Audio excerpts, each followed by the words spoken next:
नमस्कार मित्रांनो, स्वागत आहे तुमच्या माझ्या अजून एक नवीन ब्लॉगमध्ये. तर आज आम्ही जाणार आहोत आमच्या पिरकोन गावच्या काशी डोंगरावरती, खास करून करवंद जमा करण्यासाठी. तर बघूया आपल्याला किती करवंद भेटतात ते. तर आता आम्ही डोंगराच्या पायथ्याशी आलेलो आहोत आणि इकडं करवंदाची भरपूर झाडे. आम्ही करवंदाची झाडे बघतच होतो की आम्हाला काही करवंद पण भेटली. ही करवंद, या करवंदाला डोंगरातले काली मैना असंही म्हटलं जातं. तर अशीच आंबट गोड करवंद गोळा करण्यासाठी आम्ही या डोंगरावरती आलेलो आहोत.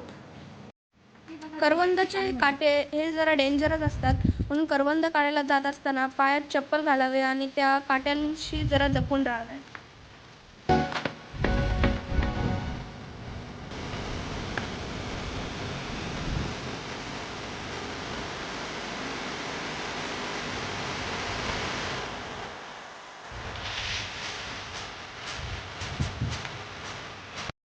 तर आता आपण डोंगराच्या सर्वात वरच्या भागावर आलेलो आहोत आणि आता तुम्ही इकडे जसं की पाहू शकता, इकडे आता खूप असे झाडं झुडपं आहेत. पण काही वर्षांपूर्वी हे असे नव्हते. काही वर्षांपूर्वी हा डोंगर अगदी बोडका झाला होता, पण आमच्या परिसरातील निसर्गप्रेमींनी इकडे वृक्षारोपण करून या डोंगराला पुन्हा हिरवगार करण्याचा प्रयत्न केला.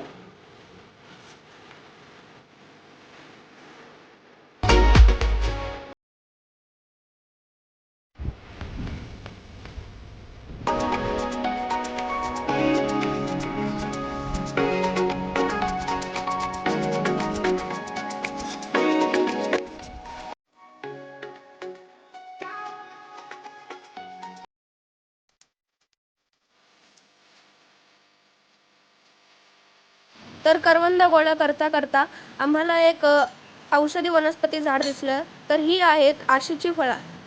ह्या फळांचा लेप लावल्यावर आपली जी जखम असते ती लवकर भरून येते. तर करवंद गोळा करता करता आम्हाला डोंगरात हे 2 छानसे खड्डे दिसले पाण्याचे. तर या खड्ड्यामध्ये आम्ही पोहण्याचा आनंद घेतला.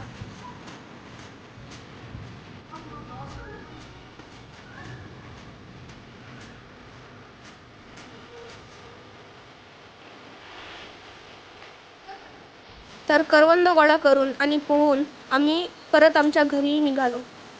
जर तुम्हाला माझा आजचा हा ब्लॉग आवडला असेल तर लाईक करा, शेअर करा आणि नक्की सबस्क्राईब करा.